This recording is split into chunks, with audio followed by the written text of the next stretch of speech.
sino al cabo de los años, lo que queda de manifiesto es que donde se extendió esa modalidad de nueva relación entre las criaturas humanas y nuestro Señor Jesucristo, diríamos esos nuevos seguidores, trajo aparejados simultáneamente secularización, ateísmo y debilitamiento de la fe. Devastó la cristiandad en la Europa cristiana, sobre pretexto de que iba a traer, entre comillas, bienestar, una situación, diríamos, superior. Y efectivamente la Revolución Francesa y las ideologías que se desarrollan en el entorno y como consecuencia de los planteamientos de la Revolución Francesa son los que en el mundo, diríamos, pasan a ser los brazos operativos de la confusión que se produce en la fe por estas, diríamos, corrientes del luteranismo en sus distintas expresiones. Pero lo que distingue al luteranismo, en primer lugar, es negar la autoridad de la Iglesia, negar la tradición y afirmarse supuestamente en la sola escritura y en la sola fe. Con respecto a la sola fe, ya desde un principio se le señaló al promotor de esta, entre comillas, novedad, que argumentaba señalando que no era nueva, pero efectivamente es nueva. Porque si bien es cierto, la Iglesia siempre ha recogido desde nuestro Señor que es necesario, y como dice San Pablo en la carta a los Romanos, la fe para la salvación, pero la palabra sola, fe, la palabra sola, diríamos utilizando su mismo esquema argumentativo, no es bíblica. En el capítulo 3, versículo 28 de la carta a los Romanos, San Pablo señala que efectivamente somos salvados por la fe, pero no utiliza en los originales griegos la palabra sola. Y la palabra sola aparece en la traducción al alemán que hace Lutero de la Sagrada Escritura. Y entonces cuando le hacen notar a Lutero que sola, la palabra sola, no es bíblica, reacciona de manera iracunda y no da razones. Y entonces de ahí en adelante, sus discípulos y sus seguidores intentaron y siguen intentando usar de manera, entre comillas, confusa esa adulteración a la Sagrada Escritura y entonces intentan de una u otra manera encontrarle fundamentos. Pero lo cierto es irrebatible, absolutamente claro, al punto que las actuales traducciones de la Biblia hecho por los sucesores de Lutero, por ejemplo, la Reina Valera, en el capítulo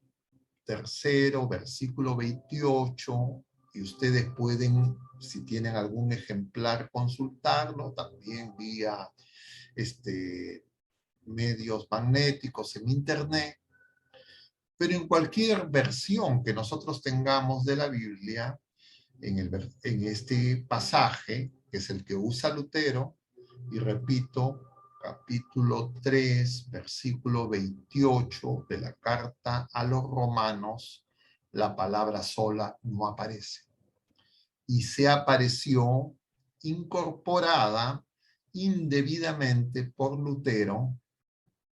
en la traducción al alemán. Y eso es un hecho incontrovertible y que no puede ser ocultado. Claro, a partir de ese señalamiento se producían una serie de discusiones interminables, etcétera, etcétera, para tratar de ocultar esa manipulación expresa a la Sagrada. Y entonces, ese otro fundamento, que es sola escritura, es justamente violentado por los mismos que hablan de sola escritura. Porque el tema de fondo era la autoridad. Si la iglesia tenía autoridad,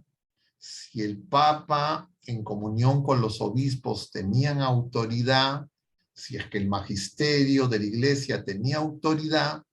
o lo que se requería es simplemente que cada quien haga, y ese es el otro planteamiento, un libre examen, una libre, entre comillas, interpretación de los textos de la Sagrada Escritura ante la negación de la tradición. Pero los hechos y el canon de la Sagrada Escritura y la historia de la Sagrada Escritura, tanto en el Antiguo Testamento como en el Nuevo Testamento, lo que presentan es que antes que se pongan por escrito los textos, pasaron muchos años, siglos, y en consecuencia, gran parte de la historia tanto del pueblo de la Primera Alianza como del pueblo de la Nueva Alianza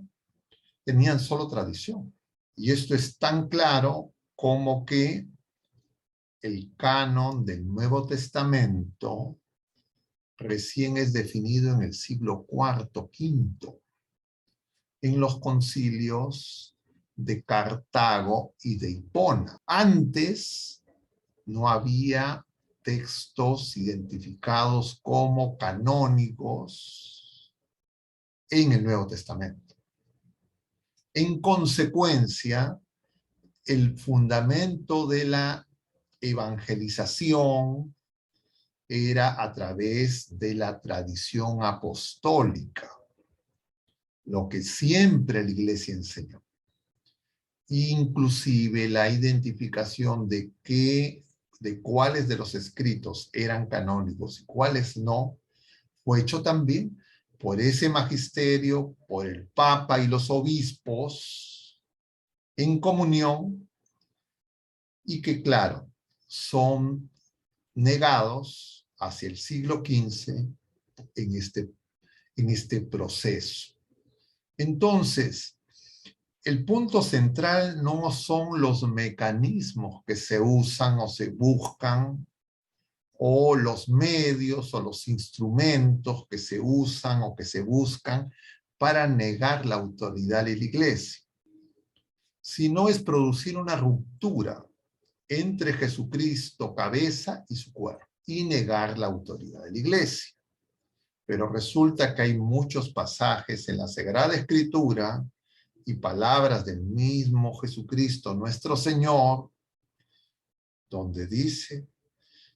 quien a mí me escucha, a ustedes los escucha. Y entonces, cuando se niega la autoridad de la iglesia, se está negando a Jesucristo. Y claro, cuando se toma en esa discusión, como que ha ocurrido en la mayor parte de las veces, los elementos, diríamos, de las modalidades, pero no se va al fondo, a veces no es tan fácil de reconocer la gravedad y las consecuencias que ha tenido esa llamada o mal llamada reforma.